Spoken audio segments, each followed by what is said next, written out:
It's the Marc Clarke Morning Show. Healthy, wealthy, and wise.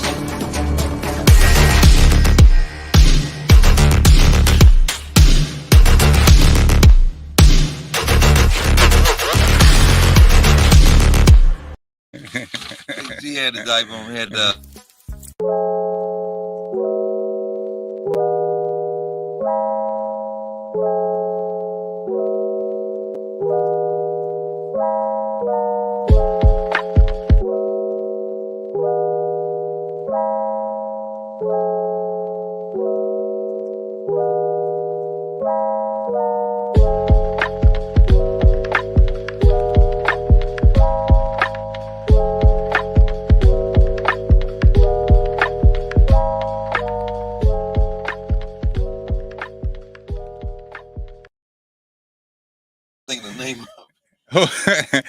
Hold on, Kenny. We are live. Look, we are live and we are one. And Kenny, how do you say your last name? WESTRAY? WESTRAY. Kenny WESTRAY. Look, y'all, Kenny looks like he's 25 years old. He's been in business for 25 years. So I don't know how that works, but we're gonna check in with Kenny. But we are live at We Are One. So if you want to come by and buy something, come join us. 4931 Suitland Road. Kenny opened up early just for us, right, Kenny? All right, and so also shout out to Bootsy Vegas is in the building. Bootsy, how are you, my friend? I'm doing good. Happy Friday, Mark. Thank you so much. And you know what, Bootsy, we got an amazing guest. First up, we have Harry E. Johnson joining us. What's going on, Harry? How are you, sir? Hey, man, I'm good. How's it going? President and CEO of the Memorial Foundation, Inc. We got a big weekend. Harry, tell everybody what's going on, how they can participate, and what your amazing organization is doing. And what the amazing, tell us what the organization is about, and then tell us what you're doing. Sure. Thank you so much. Good morning to you and all your listeners. How proud we are. I'm the president of the Memorial Foundation. What we do is we actually do events around the Martin Luther King Memorial. We actually built the Martin Luther King Memorial. Raised $127 million to what is now known as the 5th most visited memorial on the Mall in DC. We do activities every year around the memorial. We do a wreath laying in January. We do a wreath laying in April. An amazing Black Caucus luncheon. Free movies in the summertime, June, July, and August. But then last year, because of the pandemic, so many people were hurting. The theme at the memorial is democracy, justice, hope, and love. And so we decided to take one of those themes last year and actually say, let's do a day of love. What the day of love is simply this. We want to give away to the DMV area residents a box of food, fresh food, along with Giant, Amazon, General Motors, Ford, all of our other sponsors, but a box of fresh food, including the chicken for protein, but just to say, hey, we love you. We want everybody to be healthy. We appreciate everybody. But more than that, we understand that people are still hurting out there. You know, it's amazing, Harry. I mean, what you do, and again, with the memorial, I had a chance to this year co-host with Poet. Thank you so much. What a great job, great event. And the thing that I was really just struck by, Harry, was in addition to, I mean, obviously the great cause, but you had Bishop Barber speaking. And his message, number one, was direct, it was hardcore, it was the truth. And I told you afterwards that says a lot about you as the CEO to have a controversial truth speaker on this day, because it's so important, talking about the need to look out for our poor people and look out for those in need, and to, you know, that we're not doing enough and that our focus isn't strong enough. And so this plays right into that. And obviously the reason that you had a Bishop Barber on is because you guys, your mission is obviously tied to that. So congratulations. At this point, Harry, is there anything people can do to donate, or what do you need as far as support from the community, even after tomorrow? After tomorrow, we actually come out, go to our website, thememorialfoundation.org, come out and see our movies in the summertime. Support us that way. Love to have your dollars, nickels, and quarters, but guess what? We want you more so to come out, enjoy the memorial, partake in us. Also, Mark, you should know that we actually do a social justice fellows program. Applications are going to open up in March. We actually bring together 50 fellows from across the country, 18 to 34, to come up and help them with their ideas of social change. We're going to 8 different HBCUs this year, 8 different cities with high school students. So we do a lot at the memorial. Go to our website. You'll see that we're there in the community, but not just in DC, but around the country. So we appreciate everything that you've done for us and continue to do for us. Harry, thank you so much. Continued success, man. I hope we have a heck of a day tomorrow. And again, you always have a place to come, man, to talk about what you're doing. And hopefully, again, I want not just myself, but everybody to get more involved, because at the end of the day, nobody's coming to save us. You're right. Hey, look forward to seeing all of your guests, all of your viewers come out tomorrow, 9 to 11 o'clock at the memorial. Just pop your trunk. We'll put a bag in your trunk and you can move on down the road. Thanks, Harry. Thanks again. Harry E. Johnson, the CEO and president of the Memorial Foundation Incorporated.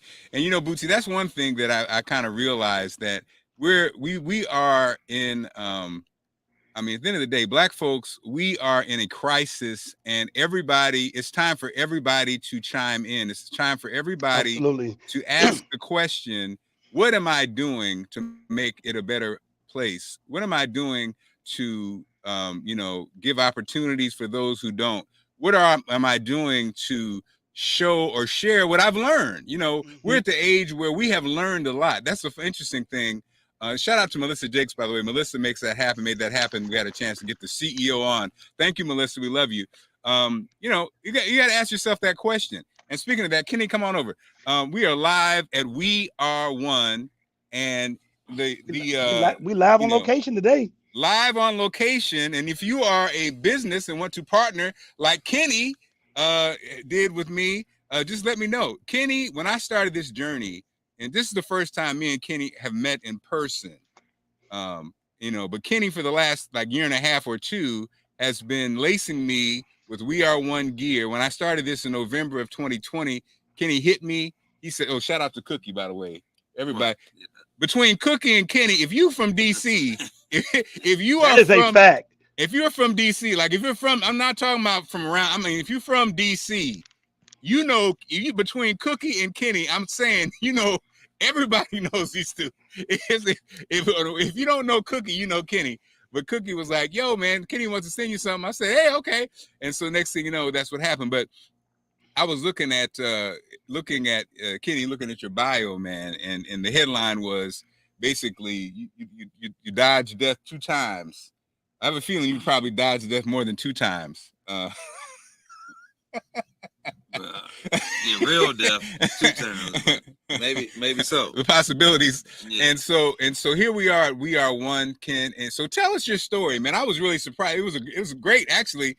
I didn't know, again, I was reading your bio. I didn't know that, how it started. And then again, of course, I think we all kind of knew the tie-in to the NBA and how We Are One blew up, especially in the early 200s, and from the streets all the way to the NBA. But tell us the background, man. Where you from, Kenny? Let's find out what was Lenny, what was little Kenny talking about? Take us from middle school. What was Kenny talking about? Yeah, little Kenny ain't started out, in junior high school and Shaw Junior High School. And shout out to Shaw. Shout out to Shaw. Okay, Shaw in the house. They had to put you in sewing class. Okay. Or cooking. Sewing or cooking. I remember those days. Okay. Yeah.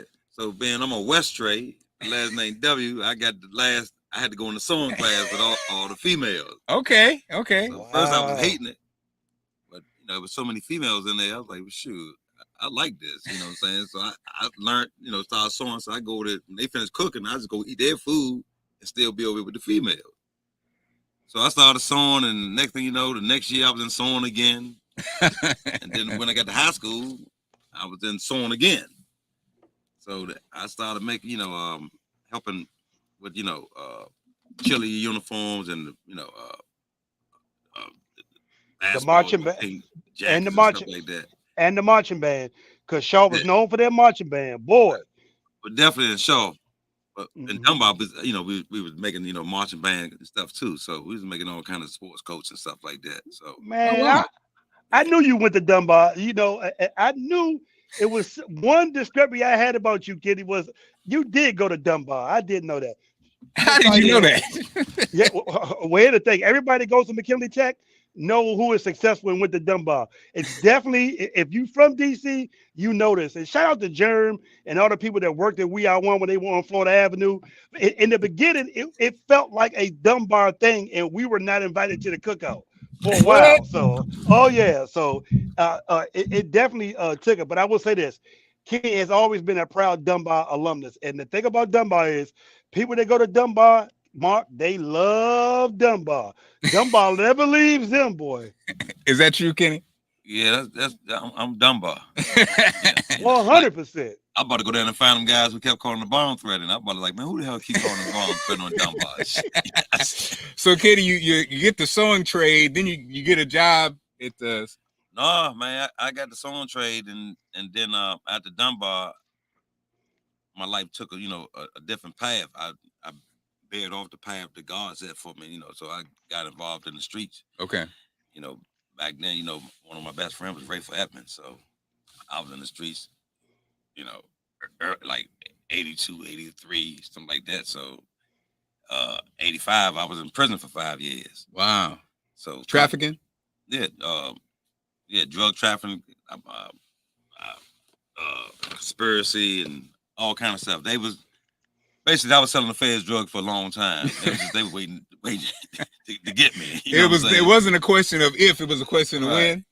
Yeah, now, let me ask you this, Kenny. When that happens, because I think that's this narrative happens a lot. When you're at that point, and you know what's going on, is it in your mind? Do you feel like any day now they're coming? Do you feel like there's a possibility that I could get away? Put us inside the mindset of a successful drug dealer, because again, you know so many people, and people know what you do. You know they watching you. So where's your mind at that point? Do you really feel like you're gonna get away with it, or not? Or you even think about it? You always think you're gonna get away with it. You always think you smarter than they are. So you know, I never thought, oh man, they coming. I never had the anxiety they was coming. I was always thought like, you know, but when you thought that, you know, you would just chill out for a minute. But okay, at this time, I ain't, you know, had no idea. And but let me just say that when it came, I was so glad it came, because if they wouldn't have came at this time, I probably got locked up for like 30, 40 years. Okay. So I was, you know, kind of glad. You know, my life was crazy back then, you know. But the crazy part about it, you ain't learning about it. When I got out of jail, I was right back in it again. So 5, did you do 5? Yeah, I did 5 years and came back out and got out in May '89. But then I was, you know, I was had to go to Baltimore because I was drug trafficking. So I was barred from DC. So I stayed in Baltimore, and that's where I met, you know, Muggsy and all them kind of, you know, basketball players and stuff like that. Did you know Sam back? Is that how you met Sam? No, I met Sam through Muggs. Okay. So Sam Cassell. Yeah. Sam Cassell. Yeah. Yeah. So met Sam, you know, Muggs, you know. But Muggs was always say, take care of Sam. Sam probably would say, take care of Keith Booth. and on and on. So they always gave me, you know, and so then people thought I was actually from Baltimore, but I couldn't really come in DC. I was coming in DC. I didn't supposed to come in DC. Right. So eventually, you know, I'm reinstated back in. It's crazy how you reinstated back into the city. Oh, you got reinstated? Okay. Yeah, I had to get a parole. See, now for those of us who don't know the life, I had no idea, Kenny. I had no idea. So you get reinstated, that means you have permission to now come back to DC. Yeah, and I'm back selling drugs again. Oh, damn it, man. Yeah, I'm back selling drugs. And so a guy I know, I'm thinking I'm trying to buy these drugs, and I meet up with him, and you know, December 15th, 1989, and they shoot me in the face, and with a 9mm, and basically my life was been over at that time. Wow, you got shot in the face. Yeah, with the gun, you know, 9mm on the face. Now the article said that it was a friend of yours. Yeah, it wasn't. The article said Boosie was a friend. Like, the article sometimes, like, some articles say best friend. Like, guy was, I knew him. You knew him, right? Okay. So, but I look at that artist right now as a message. It was a message sent to me. So sent it to me. So I was like, damn. So man, you got shot in the face. How long did it take you to recover from that? About 6 months. My face, they told me I wouldn't talk again because my face was just, was just, they couldn't do no surgery on your inside your face. So I just started trying to do, putting little sticks in my mouth and doing bazooka bubble gum, I think. But, wow. So you brought yourself back. yeah. And ladies and gentlemen, he's still good looking. He kept his look. Yeah. You can't even tell. Yeah. Then a year later, I got stabbed up by another friend. All right, Kenny, were you still Selling drugs? Man, what does God have to do, Bootsy, to stop Kenny from selling drugs? What was the final? Stabbed up on the drugs I gave him. What was the final straw to get you out of the girl? That. Oh, that was it. Man, if a shot in the face don't stop you, Kenny. Yeah, I got stabbed up. I think 133 stitches 7 times. So that. And I was dead again. So okay, so now take us from there. Shit, from there, coming out there, I said, I just always heard a vision of, my grandmother, like, there's 2 strikes, you're not allowed 3 strikes. Okay. And that time where I drove to fall out at was the Athlete Foot on 10th and F downtown in DC. That's the store I was running at the time. I just said, man, I need to do something. And I was with 3 friends of mine, and they said, "What you gonna?" I said, "I'm gonna do a clothing line." I think Carl Kanai was out with Cross Colors. Oh yeah. I said, "I want to do a clothing line. I can do something better than that." Mm-hmm. So you had Carl Kanai and you had Cross Colors. Yeah, Carl Kanai was Cross Color. Was he? I don't think so. Carl I thought he was Carl Kanai. But anyway, I'm not sure. But anyway. Oh, well, yeah. I think Cross Color came out first. I think they came out first, and then Carl Kanai. Remember, because the whole story was Cross Colors. Athlete Foot was buying these clothes. They were so successful that they couldn't keep up with the orders. Right. So I just said, I'm gonna do something. Then I said, what you gonna do? So my thing was be like the Madness shop. They was out before me. Really? In the street, yeah. The DC Madness. Do you remember the Madness shop, Bootsy? Okay, first of all, the Madness kicked all of it off. Madness was the people that kind of kicked off urban wear in DC. They were the first brand to really give DC an identity through clothes. So absolutely. Wow. And so how'd you come up with the name? Well, I was sitting there on the corner of 10th and F Street, and my buddy didn't say, "Man, what you gonna call it?" And when I was thinking about Ed, Larry, and Tyler, I was thinking about me, my Dirk, Kevin, and myself. I said, "It'll be We Are One." So as I'm saying We Are One, some dude is driving down this convertible, coming down the street, playing the song is playing in his car. Come on, man. So I say, "Man, that's it, man." So I called my man up named Brian. I said, "Man, I need a logo."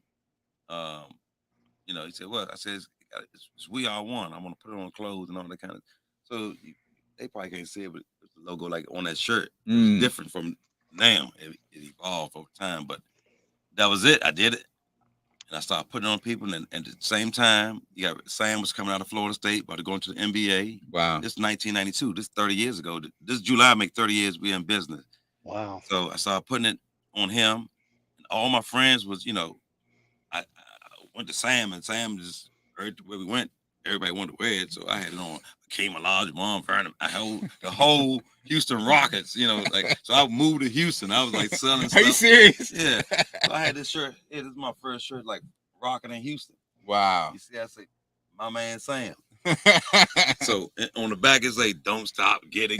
Luke and it was out. I was like, whatever was out was going on. I jumped on it. You know what I'm saying? So, and Sam took me through, through the league, but in junior high school, I was playing basketball, because I played sports. The coach always said, "You be in the NBA," and that was my NBA. Wow. I've been in every locker room. I done been with the commission. I don't know, I done been on the phone. I done did everything. Wow. So, on the planes, everywhere. So it just helped jumpstart what I was doing. We Are One. I always, my clothes I always targeted to them fellas because they was big. They didn't have like sweatpants with pockets deep enough to fit, their hand in and stuff like that. So I would make my pockets deep enough. So when you look in your sweatpants pockets, damn, this pocket's deep. Like, yeah. So you ain't gonna lose your money. That shit ain't gonna fall out of your car. Like you go. Well, I think family, yes. Yeah. So yeah. And so Wow. We Are One blows up right around the time when the sports thing just exploded, right? So you were right, the timing was perfect. Yeah, the time was perfect because Houston Rockets won 2 championships back to back. So Wow. I was right in the mix. I was there. I was loving it. I remember I was telling Rudy the first time I met Rudy, when Salmon, I said, man, we're gonna win a championship. He thought I was crazy. So next thing I know, Rudy said, man, you can fly on the plane, just stay in the back. Wow. So you were on the plane with the Houston Rockets. We was coming east, and I'm in Houston, and we was coming like they gonna play the Knicks, and I was like, well, I'm gonna come home for a minute. So I would fly with them, and on the East Coast. Wow. I never knew any of this. Murphy and all them, the announcers and all that kind of stuff. You ain't supposed to sit with the players. But I didn't care if the food was back there and everything. So. Wow. I did it with Steve Francis too. What are you saying, Yeah. No, it's interesting because I knew about the correlation, and I think it's some great historical context that I think Kenny has been able to do that a lot of people have not been able to do, which is merge a real true relationship with Baltimore and DC. Because what Steve Francis and Sel Cassell did, and this was so funny, there were people at one time that really thought We Are One started in Baltimore, and there were arguments of where is the clothing from, where it comes from. I thought that. I told Kenny what's my man you said passed away? Big Mike. Big Mike used to be out in them streets heavy in Baltimore, and that's where I came up, 1999, 2000 when I came to town. Big Mike got, and again, like you said, Kenny, they were big. It could fit me in that big logo. So I always thought it was Baltimore. So that's interesting that's the truth behind the truth. That's the truth. Yeah, but the other thing is, he was the first person I see that really successfully merged the relationship between Baltimore and DC, which for a lot of people, we always wondered what was the issue, why did we work together? Because I know, Mark, you remember this. At one time, they considered DC and Baltimore one market when it came to music and all that. I thought Kenny was really great at bringing both of them markets together. Even for the summer league basketball things that happened at Georgetown, Sam Cassell and Steve would really work together, and that was the first time that I really saw Baltimore and DC working together together in something. And I thought I brought them too much together. Because we were competitive at first. It was a competitive thing. Very much so. Everybody was on the phone calling each other. Everybody was friends. Like oh man, everybody friends now. It ain't no more. So yeah, we had the first DC Baltimore game in Baltimore at the Dome. Yep, sure did. That's the first time DC and they used to be going back and forth, but shit, I was making money in Baltimore. I would go up there on Tuesdays, I think it was Tuesday and Thursday when they had like under the dome the game, right? And park the van there, clean up. Clean up. I would go. My pocket had the mumps by the time I came back out in Baltimore. I was like, shoot. Well, the thing I think also you said, Bootsy. I think that Kenny, one of the few times, and shout out to all the athletes who rock with Kenny, where you had a real relationship and they let you be a part of it. Because I think that's the thing, right, Kenny? Like a lot of the athletes, once they make it, they ain't really messing with their people from back home like that. I mean, not to really bring them into the world. And so, is that just speak about, is that their character, man? Sam Cassell, those guys, because that's rare. You just rarely it just doesn't happen. Yeah, I think just being in that environment, you have to know somebody is who you know. Period. Like I knew Sam, and then you'll never find nobody in the NBA that didn't like Sam. You feel what I'm saying? So in Houston, what people didn't know in Houston, man. Let me just tell you about Houston, man. I can go on and on. This show ain't long enough, but in Houston, the Rockets used to practice they call WESTRAY, Houston Rockets. So, but all the NBA players would come to Houston in the summertime and play pickup games. Everybody, you gonna see the coaches in there, Popovich, Avery Johnson, everybody. So Penny Hardaway back doing it, so this is early then. So I used to go there with my clothes and be selling, like holding the bag open, trying to sell them my clothes. And man, it was so funny. So it was guys who became in the NBA, but they weren't in the NBA then. I said, hold up, man. hold up, this ain't for you, man. This only for the NBA guys. So later on, them guys would be like, man, remember you big time me, buy your clothes and stuff, man. It was so funny. I said, yeah, I remember. But at that time, them guys had them $100 bills in their pocket, man. Hey, it was crazy. You go to the gym where I was at, and then I opened up a warehouse probably about a mile away from the west side. So most of the guys, I just had the strippers, the girl strippers, to work at the warehouse. So most of the guys would come over to the warehouse and hang out all day long. So, wow. Man, it's so crazy in Houston, man. I'm just telling you, man. They did everything. People want to know how I got with No Limit. I got with No Limit, through Sam and going down Houston. Wow. So we in that same gym west side. And people's like, hey, man, I need, I said, man, I can help you with your clothing line, man. I said, that little, clothing line look a mess. So, okay, this is a note. Take this note down, Bootsy. This is when we knew this. He helps Master P with his clothing line. Go ahead. We knew this in DC.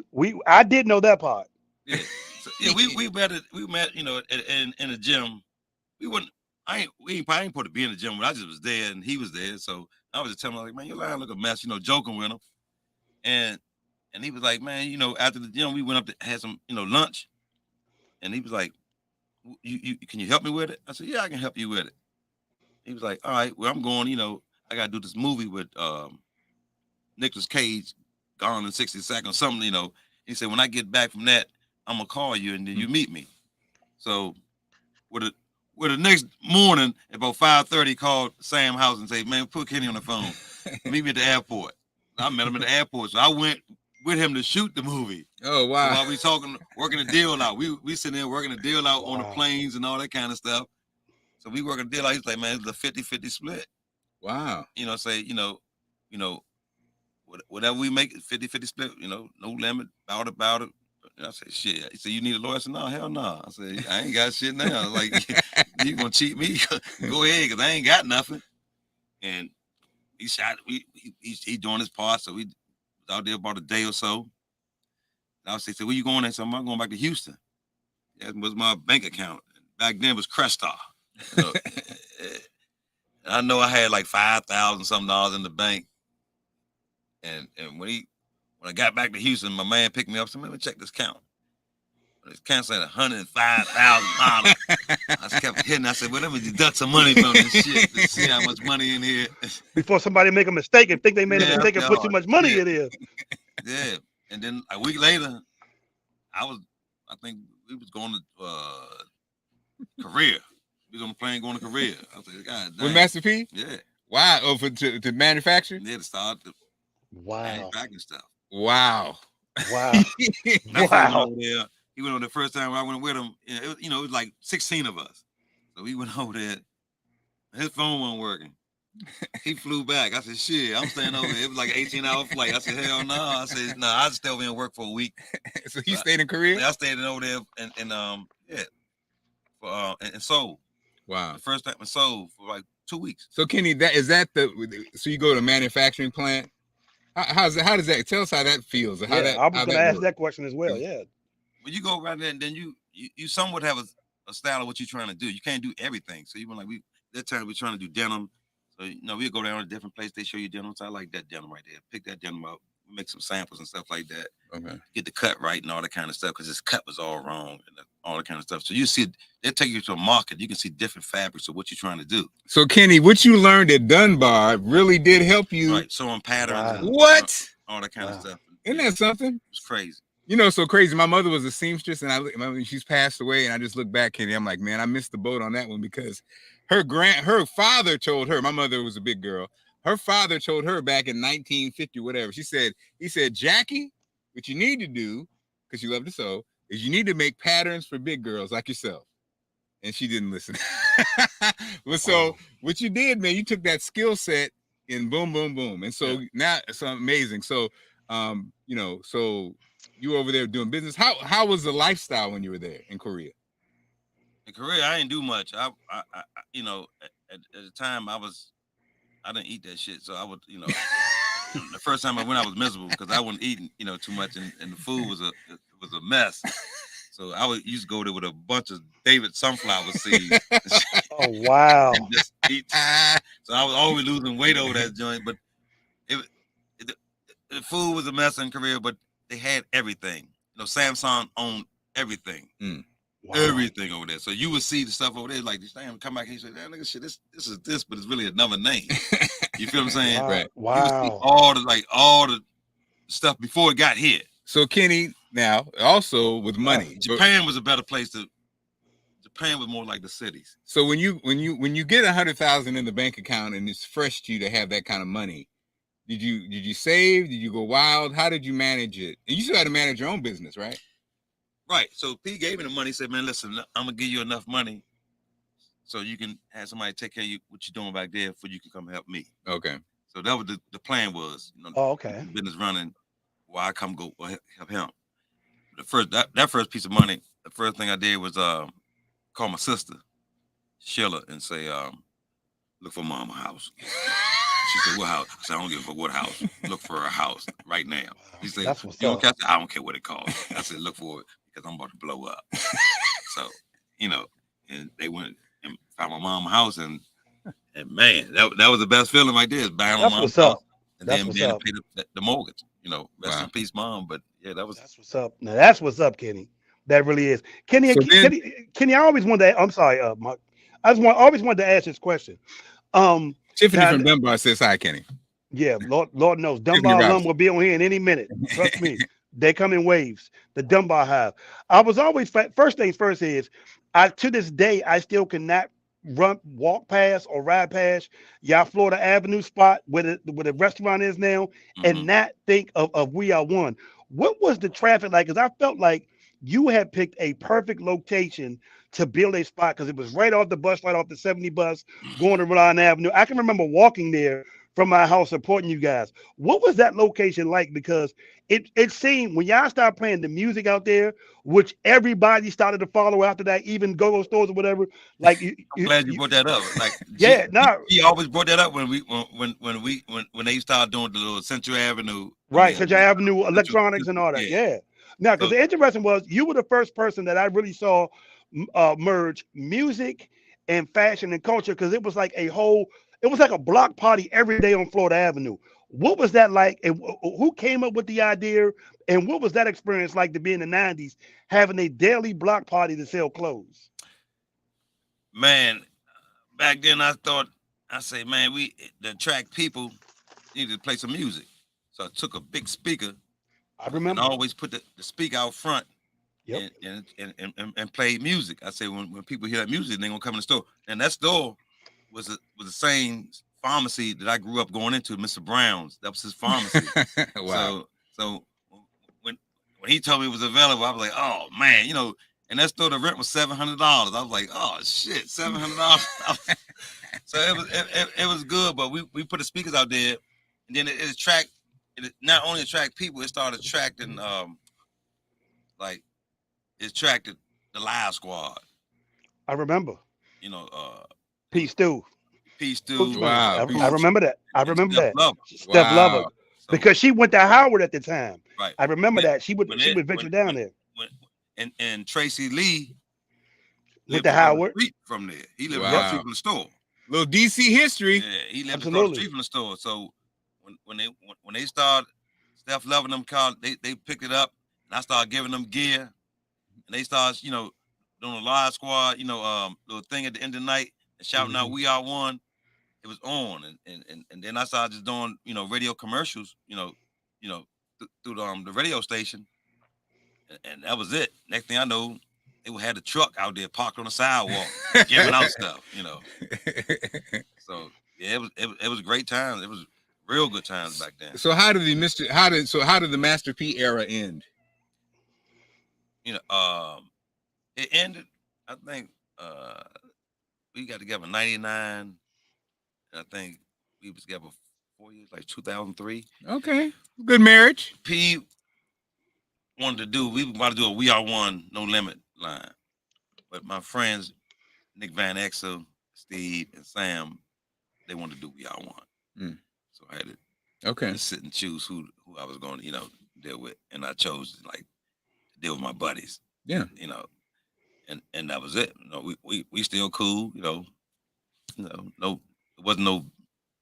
Oh man, nothing like that. It was just he went on and did his thing. He started doing, and he did. I left him with the name. He came up with the name P. Miller.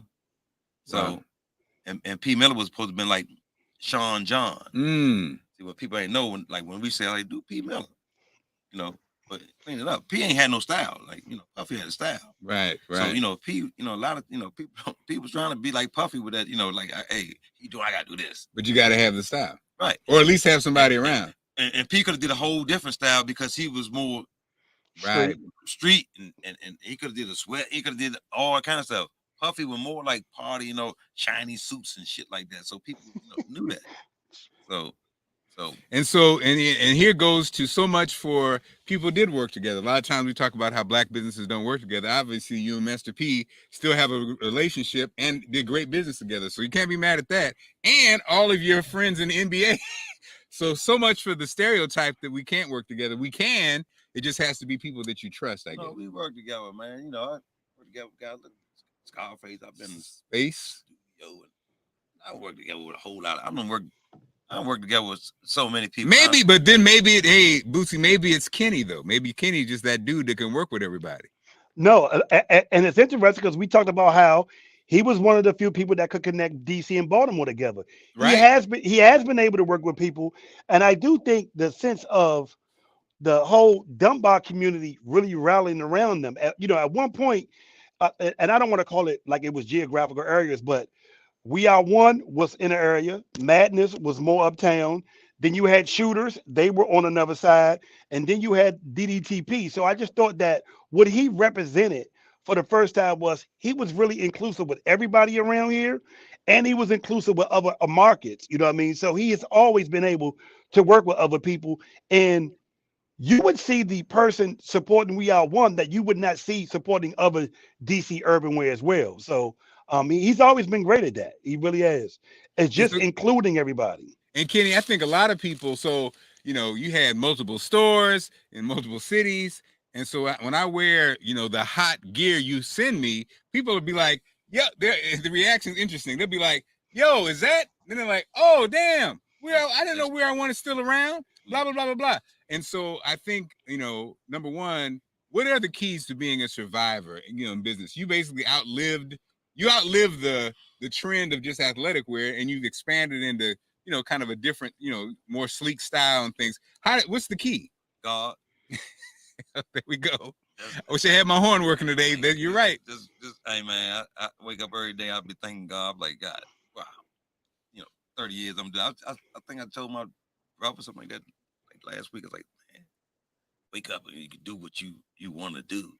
You know what I'm saying? Like I can go back and sleep if I want to. I can I don't feel like it. But God's granted me that. I mean, but being able to pivot, you know what I'm saying?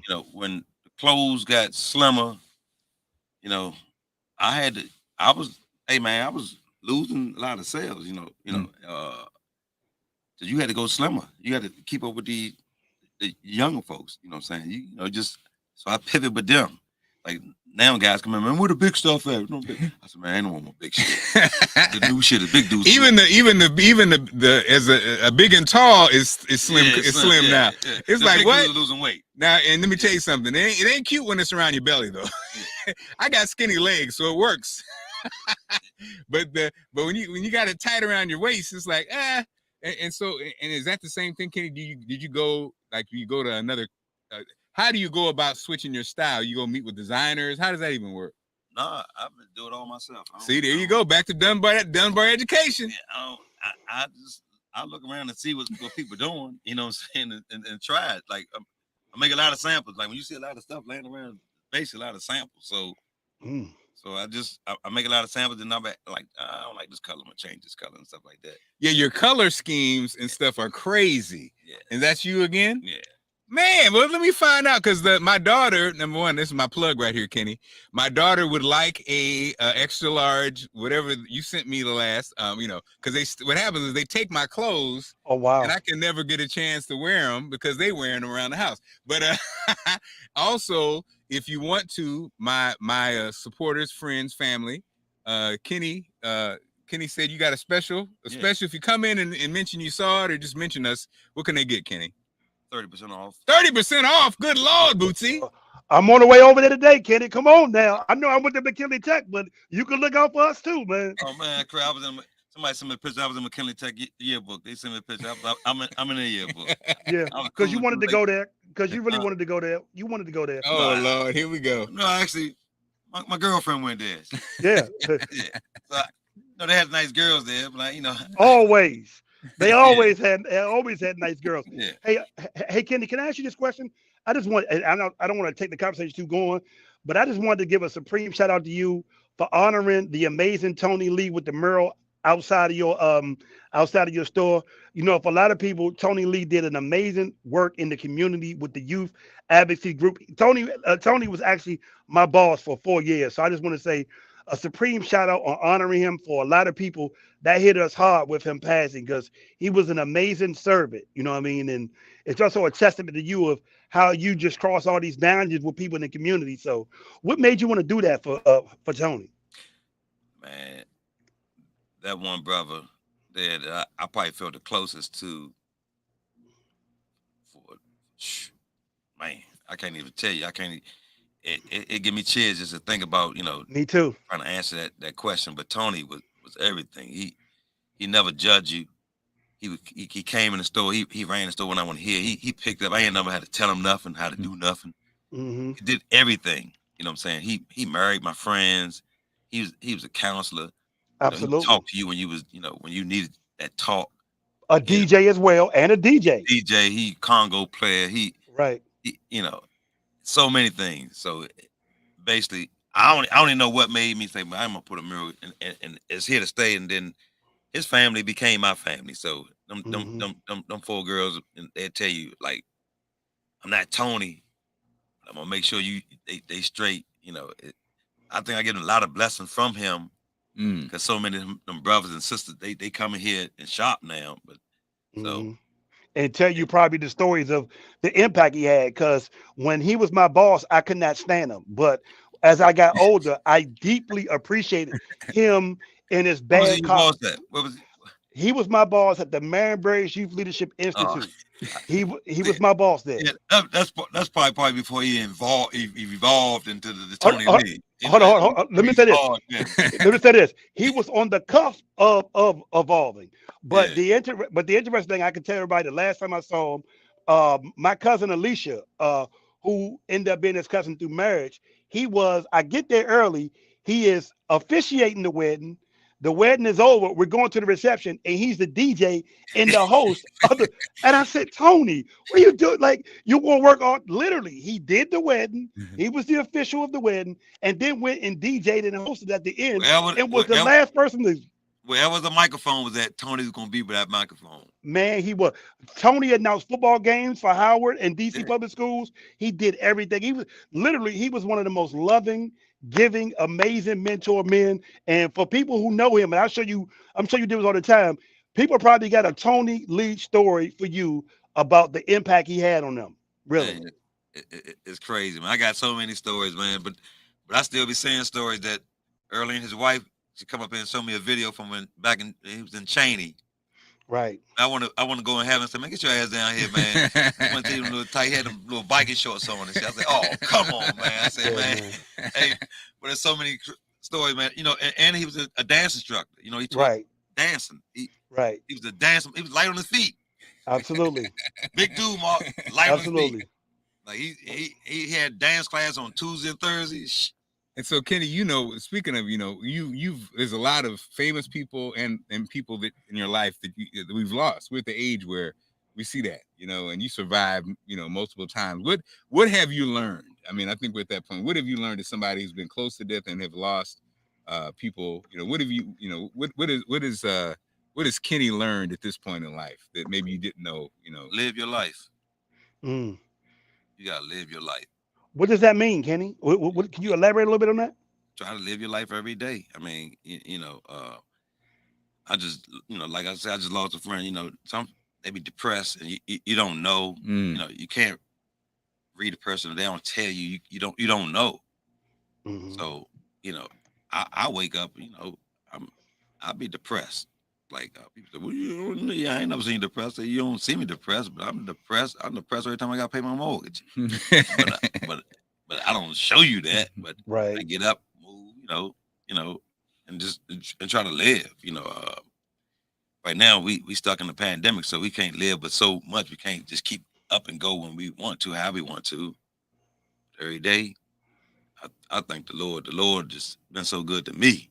Mm-hmm. That I'm blessed every day. People ask me how you doing. I'm great. I'm here.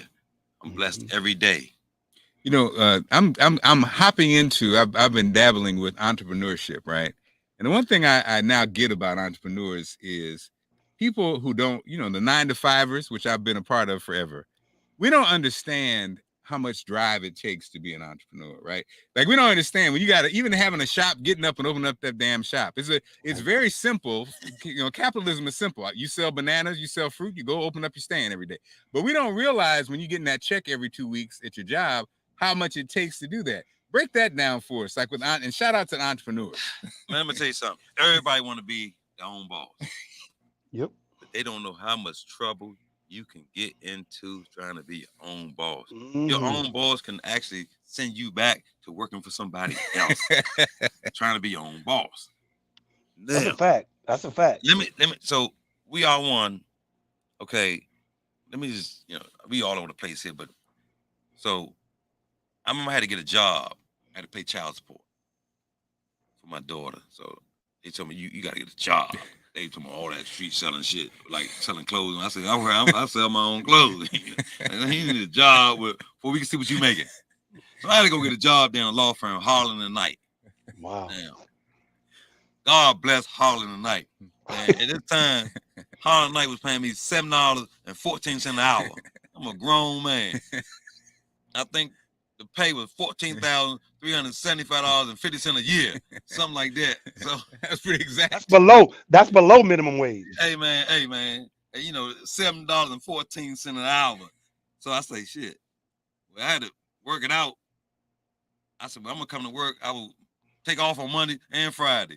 So I had to come to work because when I was going to work every day, I had to pay for parking, I had to pay to eat. I was losing money. So I get my check used to have like $3 on it, everything with the CS, child support. Like I said, oh my God. Jeez. So let me just tell you the crazy about how God was working for me though. The trademark law firm. They did all my trademark free. Everything we all want was free because I worked there. Wow. You know what I'm saying? So when I left, my cousin was my boss. I said, man, he tried to make me work 10 to 7. I said, nah, man, I'm on the store. Florida Avenue, I got to be out of here. I said, I got to be out of here. So he said, nah. So they fired me. So I just come back and when I first made my first $1 million, I came back and told, my buddy Al took me down to the Tim Nuri, the guy who fired me. I was like, man, thank you for making me a millionaire, man. I said, I appreciate it, man. I said, because if I wouldn't have got out of here, I don't know where I would have been. But you did my trademark. I said, I'm good. I said, so, but since then, I appreciate Harlan Knight. And that was a story, like, you never know what space you in. You never know you might be there for a reason. And that's the part 2 question. So that's 714 turned out to be a whole lot more than 714. Wow. Right. And so, and then with that, I think a lot of us dream of making millions, and we dream of people who I used to work with somebody, and you used to always talk about other people, and she'd say, oh, he's good or she's good. And that used to irritate me because good is all relative, right? So then talk to us about that. Like you open up your own business. Now you're making millions or a couple million. This one, good. I'm glad you brought that up. Mark, you great at this. So when you open up Florida Avenue, so, we were selling clothes from 92 to 95. We opened up, I think, 94. So we opened them doors and I was saying, man, I just want to make $250 a day to pay the bills. I thought that would be enough. The rent one was $700, like I told you. Well, we made $423,000 the first year. And this is why I tell you, being a business owner, you better know what you're doing. I thought that $423,000 was my money. I ain't pay no damn sales tax. I ain't pay them people no Maryland, no sales tax. When when they come back and told me, boy, you owe $30,000 something in sales. I said, what? I done spent that money. What do you mean? So then I had to get on a payment plan to pay that $30,000 back. Wow. Man, it's so crazy because people don't know. Like, even when if somebody pays you $1 million, well, it's not really $1 million. You know, half of it's gone. Yeah, in Maryland, that's $780,000 after you pay your taxes on it. In Houston, that $1 million is $1 million, but you got to pay your state. You know, it's different places. So, you know, like I had to learn that the hard way. Like NBA, like they pay taxes to every city they go through. There's not one city you live in, so them taxes can get you really caught up. So if I had the camera in there and you walked through my refrigerator and looked in that refrigerator, the first thing say, pay IRS. There's a note. I have notes on that shit, like IRS, Maryland taxes. Wow. Right now. Wow. So, because I don't play them people there, man. They freeze your account. They coming to get you. When they freeze your account, it's they over. freeze it, and then your ass can't got no. They know what they doing because they freeze your account. Now you don't got no money to pay your attorney. They're trying to get you off this. So lucky, hopefully you have some good attorneys, some pro bono, some good people behind you, which I do. So I'm telling you, you go in business and know what you're doing. It's not just about open up, I made this money, let me put it in my pocket. No. And so, Kenny, you actually have mastered the sports. You know, you got the sports casual wear. You're a fly dude. I'm surprised you haven't had the Kenny Westray, like the Kenny P, the suits and shirts and stuff like that. I'm a fly sports dude. I'm just so no interest in getting in that, because you know what I'm saying, it seems like you could do it. Like I say, Master P wasn't a great dresser. You're a stylish guy. It seems like you know, why not? When I go out, I like to like put on a look, but not like that. Like, you know, okay. I'm more like the casual sports. When I try to step out there like that and was doing the button ups and stuff like that, more people like, man, we want sweatsuits and stuff. So I was like, man, let me get in let me stay in my lane. You know? This is my lane. So let me just stay in it. I was like, I'm probably about to go more sports. Okay. Know, and cut out like a lot of chains and stuff like. You basically see what people are buying, and that leads you into where you need to go. Wow. So Kenny, where are people? Tell us where is it going? So we know the slim cut kind of came, the saggy pants came, the you say the buttons up, the jerseys. So where are we going in the next 5 years? Clothing is an evolving door to do the same thing. So you're gonna go back into them big clothes, and it's gonna come back around. I won't say. You think so? Yes. But it's coming. It's coming. They you just need one for the young guys. One to put big jeans on again or something like that, and there you will have it. And so you will have it. What's your take on Kanye West, fashion wise? Not the person, just the fashion industry guy. See, that's why I'm gonna get you. That shit is. No, that's just not it for you, huh? It don't do it for you, Kenny? No. Ain't none of it never done it for me. Like, okay. I never like the Yeezys. I don't know what, so, and then they got these the boots like he going to the moon with. Like, come on, man. Who's somebody you like? Whose style do you like? Did you like? When you say dress style, I'm more like a boot, Boss and Gucci. Okay. Okay. When I look at style, you look at a lot of my polo shirts. Them basically, I get them styles from Gucci and Boss. Okay. Some of them almost is the same thing. Like you know what I'm saying? Like, but if I'm gonna take something from someone, I'm gonna take from the best. So when I look at stuff, Boss, Gucci. And I know you kind of expanded into women's wear a little bit, right? Yeah. We always made women's sweatsuits and stuff like that, but women come in, why you don't make more? I don't, women, it's hard to like please other women. They got so many different body features. You could be a 6X and that could be different people's 6X. But a woman, her back might be smaller and all that kind of stuff. Hey man, I'm good. I just get the sweatsuits. So. Well, Kenny, look, it's been this is our first live broadcast live from We Are One. It's been, man, you're an inspiration. You are again a survivor. And Mark, you know what else he is? And I have to admit this. He is a great representation of Dunbar Senior High School as well. Let me just get that out of the way. Let me get it out of the way because I know they're going to start coming at me because I went to McKinley Tech. He has been an amazing reflection and just a success story of what you can do coming from his area and just in Clovis and Dunbar, because Dunbar does put that sense of entrepreneurship in a lot of people. So he's an amazing reflection of Dunbar as well. I have to say that. Yeah, you know, they the only school I still make their clothes. Their stuff for. I still make them all their clothes. Oh, that's awesome. Yeah. You know what I love about it? Like I remember, I'm from. You took the class, but it wasn't real. You really did learn something in the class. I mean, that's what I love, that you guys actually learned a trade. You know, I did it in our school with just some, it was just some basic, but you actually learned a trade that actually. I was an honor roll student, man. Oh, wait a minute. Hey, man, find out. Hey man, I had to get an A in that class, man. I was in them little so and so. Making patterns. I was out there cutting stuff, man. And wow. Tiffany said a very nice classmate. Kenny said he does remember you, so shout out to Kenny. My girl. I love it. I actually announced Dunbar Roosevelt basketball game yesterday for DC Cable. Yeah, so I actually announced the game, and they were all in there yesterday. And I will say this about Dunbar: they're one of the only schools that hire their own to coach their team. Wow. Dunbar has a great pipeline of there's a Dunbar tradition and a Dunbar way. Shout out to Bink, who's coaching the football team. Shout out to Damon Singletary, who's coaching the basketball team. They do a great job. They do a great job of bringing their alumni back to circulate. Much respect to them for that. All right, Kenny, we're wrapping up. Any last words? Any final words other than 30% off? Oh yeah, I'm coming to see you, Kenny. I'm coming in. Oh, I'm literally 10 minutes away from you guys, so I'll be there soon. Yeah. I'm here every day. All right, y'all. Well, thank you, everybody, for watching. Again, watching it live. Appreciate you. If you're watching it in the past, fine. If you want to partner, sponsor, whatever you want to call it, with Marc Clarke Media, feel free to. Also, Bootsy Vegas is available, ladies. He's taking hundreds. Valentine's Day is Monday. You still got time. What do you need? Ladies, y'all gonna make me start my old nickname back. Strokey Robinson. I'm available. And with that, we're out of here.